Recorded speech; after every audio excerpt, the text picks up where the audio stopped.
문제는 이 2년의 기간 동안 저희 마음이 굉장히 편했다는 겁니다.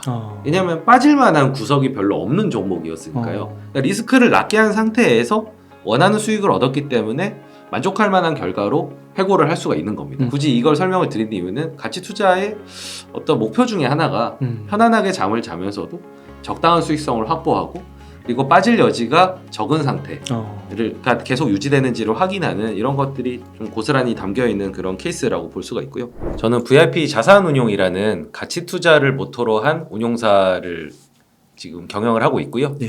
지금 운용 규모는 한 3조, 한 3천억 정도를 이제 관리를 하고 있습니다. 네. 제 돈이 아니고요. 이제 맡아서 제가 이제 대신 운용을 하고 있는 자금이고요. 저희가 3주 전에 그 한국형 가치 투자라는 이제 책을 썼습니다. 네. 그래서 그 책의 이제 공동 저자이기도 하고요. 또 거슬러 올라가면은 이제 또 21년 전에 한국형 가치 투자 전략이라는 또 전작을 냈던 예, 그런 작가이기도 합니다. 거의 20여 년 만에 신작 아니신가요? 맞습니다. 네, 오랜만에 썼습니다. 네, 되게 그동안 요청이 많으셨을 것 같은데 네. 많은 분들이 이렇게 쓰셨네요. 예, 이제 창업을 하고 네. 이제 또 이게 자리를 잡아야 되다 보니까 이제 운용에 이제 매진을 했었었고요. 그리고 또 부담감이 또 좀 있더라고요. 또 있던 책을 고친다는 것도 참 큰 각오를 하고 해야 되는데 네. 그 계기를 못 잡다가 올해가 저희 회사 20주년이라서 한 네. 20주년에 맞춰서 새로 한번 내보자. 그리고 20년간의 저의 체험과 경험과 느낌과 또 이론을 조금 더 발전시킨 부분들을 담아보자. 이제 그런 마음에서 예, 쓰게 됐습니다. 그리고 그 책에서 읽다가 좀 하나 인상 깊었던 게 그 공모펀드 네, 관련해서 올해 3월인가요? 네, 신문을 좀 찾아보니까 이제 책의 내용 때문에 한번 조사해보니까 나오더라고요. 네.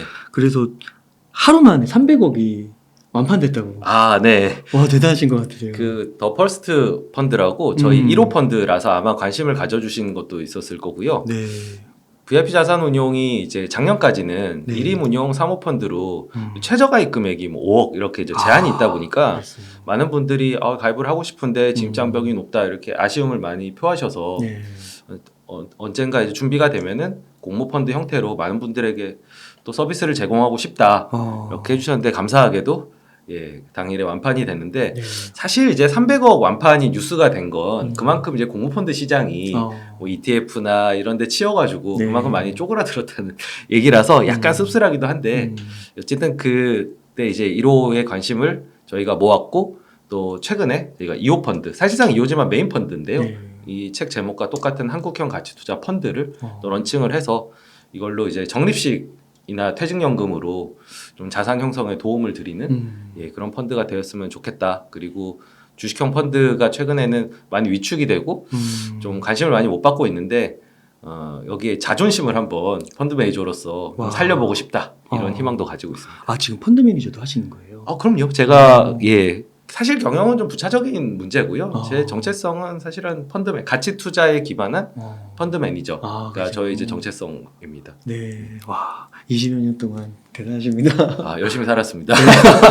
그러니까 이제 그 책에서 예. 또 일과 예. 스케줄 적어주셨잖아요. 예. 엄청나시더라고요. 예. 근데 저한테는 사실은 이제 약간 덕업일치에 좀 가까운 부분이라서 원래 주식을 좋아서 시작을 했었고 대학생 투자자로 시작을 했다가 감사하게도 이제 타인의 자금을 운용할 수 있는 이제 권한과 책임을 이제 얻게 됐는데 그러다 보니까 뭐 책임감 때문에도 있겠지만 기본적으로는 제가 좋아하는 일이고 그리고 제가 잘하고 싶은 일이고 그래서 매일 루틴을 지키면서 저는 진짜 주식을 되게 잘하고 싶거든요. 잘하고 싶은 마음에 매일매일 기업들도 많이 보고 탐방도 다니고 고민도 많이 하고 예, 그렇게 운용을 하고 있습니다. 되게 인상 깊었던 게 그 피터 린치가 은퇴를 했잖아요. 네. 47인가요? 예. 근데 이제 최지철 대표님은 은퇴할 생각이 없다. 예.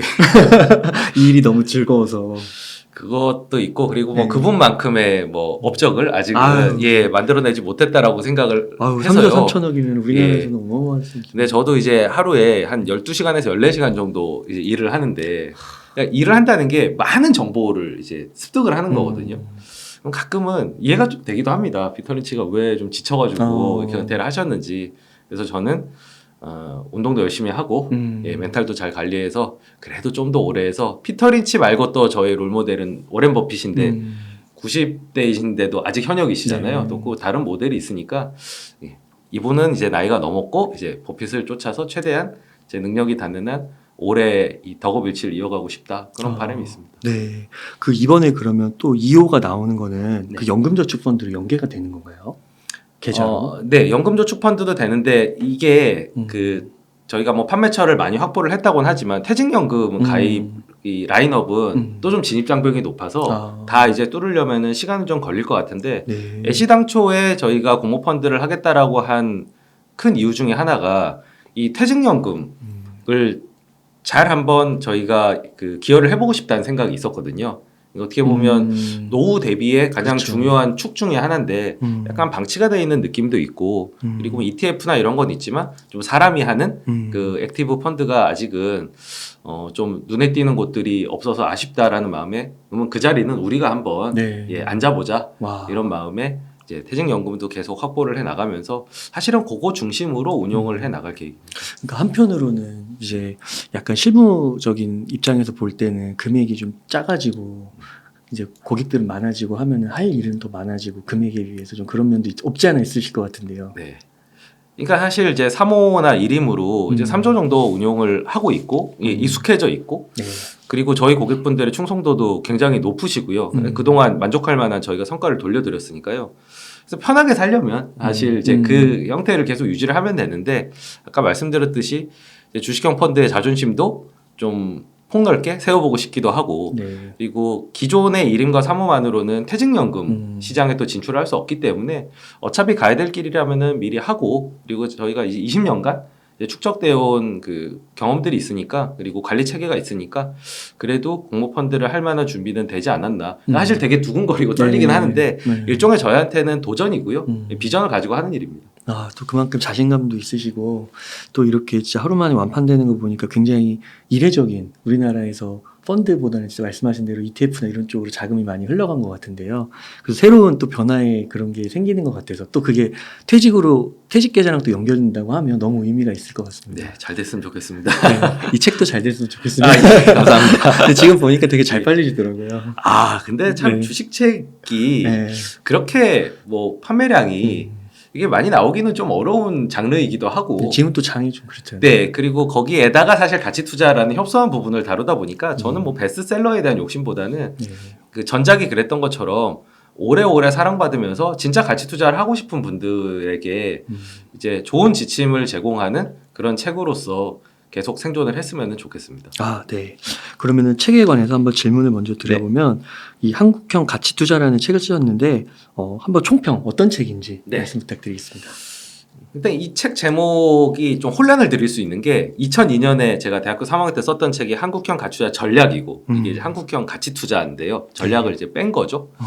그래서 뭐 개정판은 아니고 새로 쓴 거긴 한데 그 예전에 한국형 가치 투자 전략은 그 시기적으로 볼 때 그때 정말 우리나라 주식이 쌌었습니다. 아, 정말 썼어요. 예, 저희 관점에서는 거의 금덩어리가 그냥 땅바닥에 굴러다니는 수준이었는데 왜 저거를 다들 안 줍지? 그 의문을 가지고 아 이게 뭐가 금인지 잘 몰라서 그러신가 보다. 그럼 우리가 이거를 쉽게 알아볼 수 있는 방법을 알려드리자. 그래서 유형을 만들어가지고 뭐 브랜드형 기업, 뭐 독점형 기업 이렇게 해서 최소한의 틀로 저 종목을 좀 사시면은 어떨까요? 라고 하는 좀 초보적인 수준, 네. 입문서에 가까운 형태였습니다. 근데 그 20년이 지나니까 이제 시장도 예전처럼 이제 길거리에 굴러다니지는 않고요. 좀 갱도를 좀 파야 금이 보이는 수준인데 금이 없다는 얘기는 아니고요. 그래서 조금 더 정교할 필요가 있다는 생각이 들었고 그리고 20년간 제가 정말 많은 기업들을 봤거든요. 사실 네. 탐방도 많이 다니고 경영자들 많이 만나고 근데 대학생 시절에는 조금 더 그냥 저희가 이게 맞겠지라는 약간 이론적인 그런 데 초점을 맞춰져 있었다고 하면 이제 실전적으로 제가 경험을 쌓게 된 거죠. 그러면 이론도 그동안 터득했던 거를 조금 더 정교하게 담고 그리고 거기에 우리가 경험했던 기업, 종목, 경영자 이런 것들을 잘 접목하면 또 지금 시기에 맞게끔 가치 투자를 더 잘 이해하실 수 있지 않을까 좀 업그레이드 버전으로 네. 근데 개정판은 아니고 이제 새로 쓴 그런 가치 투자 안내서라고 볼 수 있겠습니다. 네, 그러면은 가치 투자의 개념에 대해서 이제 책에서 그 관점에 대해 설명을 해주셨더라고요. 그래서 가치 투자란 무엇이고 좀 어떻게 투자를 하는 것인지 좀 네. 설명 부탁드리겠습니다. 보통 가치 투자가 뭐냐라고 물어보면 네. 뭐 싼 값에 사가지고 이게 제값에 파는 거 아니냐, 뭐 1달러짜리를 50센트에 뭐 사는 투자 아니냐 이렇게 말씀하시는데 어느 정도 맞는 얘기지만 그거는 방법론에 관한 거고요. 정의라고 하는 기본적으로 어떤 요건들, 이 요건을 갖추고 있어야 가치 투자다. 이게 저는 정의라고 생각하는데 네. 이 정의가 이 창시자께서 말씀하시기를 철저한 분석을 바탕으로 원금의 안정성과 적당한 수익성을 확보하는 행위다라고 얘기를 하셨습니다. 그러니까 요걸 세분해서 보면은 뭐 발레로 보면은 뭐 철저한 분석을 안 하고 잘 모르고 샀다. 이건 이제 가치 투자가 아니라는 얘기고요. 그리고 뭔가 안전마진, 원금의 안정성을 확보하지 못한 그런 상태에서, 즉 리스크가 낮은 상태에서 투자하지 못하면은 리스크를 너무 많이 떠안으면은 그 또한 가치 투자로 성립될 수가 없고요. 그리고 나는 올해 뭐 목표 수익률이 뭐 더블이야. 뭐 이러면 사실 적당한 수익성을 좀 벗어난 거죠. 뭐 금리가 올랐다고는 해도 뭐 4% 5% 수준인데 적당한 수익성이라고 하면은 기본적으로 금리의 한 두세 배 정도를 장기적으로 꾸준히 하겠다. 이런 목표가 또 설정이 되어야지 가치 투자가 된다는 거거든요. 네. 근데 이렇게 이제 말로 풀면은 너무 복잡하기 때문에 보통은 로우 리스크 미디엄 리턴을 추구하는 투자다. 네. 그리고 리스크를 최대한 가치 투자자들은 낮추려고 하고 그 상태에서 적정한 수익성을 장기적으로 쌓아 나가려고 하는 사람들이 가치 투자다. 이렇게 정의를 내리도록 하겠습니다. 너무 명확한 것 같습니다. 앞에서 세 가지도 굉장히 와닿는 게 이게 철저한 분석이라고 하니까 보통은 이제 그냥 유튜브 방송 한번 듣고 이렇게 사게 되고 이러면 벌써 가치 투자에서 벗어나는 거잖아요. 네.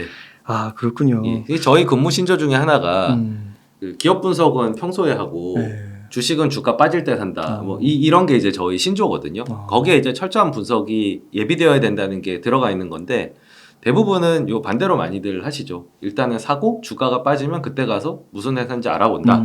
근데 그거는 가치 투자의 정의에 부합하지 않는다는 겁니다. 그렇군요. 그러면 혹시 이러한 좀 개념을 갖고 실제 투자 성공 사례 같은 거 좀 나눠줄 수 있을까요? 네. 책에 담아놨던 사례인데 먼저 말씀을 드리면 실패 사례도 저희 무지무지 많습니다. 근데 다만 20년 동안 맞은 게 틀린 것보다 더 많아서 그냥 생존을 하고 이렇게 수익률을 올렸던 거지 사실 뭐 모든 걸 다 찍는 대로 성공한다 이런 건 아니고요. 그렇다고 하면 사실은 뭐 리스크를 낮추는 그 예비 작업이 필요가 없겠죠. 일단 그걸 전제로 말씀을 드리고요. 두 가지 종목이 아마 이 소위 말하는 딥밸류 전략, 아주 싼 종목을 이제 사는 전략. 그러니까 서두에 말씀드린 그 헐값에 사서 제값에 판다에 부합하는 그런 사례가 하나 있고, 그리고 다른 사례는 아주 좋은 기업인데 싸게 사서 오랫동안 보유했던 그런 케이스 하나씩 말씀을 드리겠습니다. 전자에 해당하는 거는 2008년도 말에 광주 신세계라는 사례인데요. 이 회사가 시가총액이 1,600억이었습니다. 저희는 사실 주가에 별로 이렇게 신경을 안 쓰고요. 이 회사를 통으로 샀을 때 얼마냐를 가지고 생각을 하거든요. 그래서 그 회사 얼마야라고 하면 저 회사에서는 10,000원입니다, 20,000원입니다 이렇게 얘기하면 안 되고요. 뭐 1,000억입니다, 5,000억입니다 이렇게 얘기를 해야 됩니다. 근데 이 회사를 통으로 산다고 생각하면은 1,600억이었는데 연간 영업이익이 그때 뭐 금융위기 때문에 상당히 경기가 안 좋았음에도 불구하고 한 350억에서 400억 정도를 경상적으로 올릴 수 있는 체력이었습니다. 그러니까 이것만 해도 뭐 대략 한 4배 정도가 되니까 일단은 대충 싸다 이런 생각이 좀 들 수가 있겠죠. 거기에 이 회사가 이제 현금을 한 1,000억 가까이 가지고 있었거든요.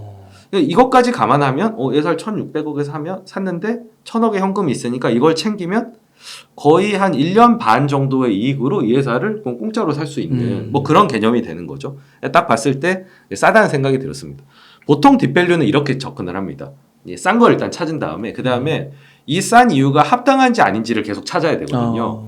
그럼 과연 광주 신세계는 왜 이렇게 저평가가 되어 있느냐 탐구를 이렇게 했는데 결국은 이제 지방 백화점 업체로서 확장성이 떨어진다는 부분 뭐 그거는 이제 오케이라고 봤습니다. 근데 그럼에도 불구하고 좀 너무 싸다는 생각이 들었고요. 이 이익을 유지만 해도 이제 어느 순간 되면은 이제 시가총액보다 보유 현금이 더 많아질 거 아닙니까? 그러면 뭐 주가가 밀려서 올라가겠지. 그러니까 이런 오기를 부려봐도 되겠다. 그 정도로 쌌는데 그 저랑 같이 일하는 김용욱 대표가 광주 출신이거든요. 그러니까 따로 공부를 안 해도 대충 그 상황을 아는 거예요. 뭐 대표적으로 광주는 최고의 입지가 기차역도 아니고 공항도 아니고 고속터미널, 고속버스 터미널이다. 근데 바로 이 광주 신세계가 거기 있다. 그리고 광주 분들이 의외로 소비를 적극적으로 하는 편이다. 뭐 그런 얘기들을 하고 또 그 앞에 아파트 단지가 새로 들어서고 이러면서 점포는 하나, 신세계백화점 이마트 이렇게 운영하지만 이익이 매출이 늘어날 수도 있겠다라는 그런 그 가능성을 확인을 했습니다. 네. 그러고 이제 그 매수를 했었는데 이게 한 2년 좀 지나서 2배 정도가 올랐거든요.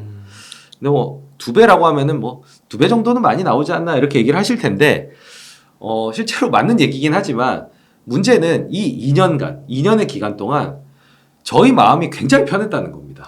왜냐하면 빠질 만한 구석이 별로 없는 종목이었으니까요. 그러니까 리스크를 낮게 한 상태에서 원하는 수익을 얻었기 때문에 만족할 만한 결과로 회고를 할 수가 있는 겁니다. 그러니까 뭐 꼭 수익률이 뭐 그 이상이 난 것도 있지만 굳이 이걸 설명을 드리는 이유는 가치 투자의 어떤 목표 중에 하나가 편안하게 잠을 자면서도 적당한 수익성을 확보하고 그리고 빠질 여지가 적은 상태를 계속 유지되는지를 확인하는 이런 것들이 좀 고스란히 담겨 있는 그런 케이스라고 볼 수가 있고요. 요거 질문 좀 네네. 드리면 그 미래 성장성 이런 네. 면들은 고려를 크게 안 하시는 건가요?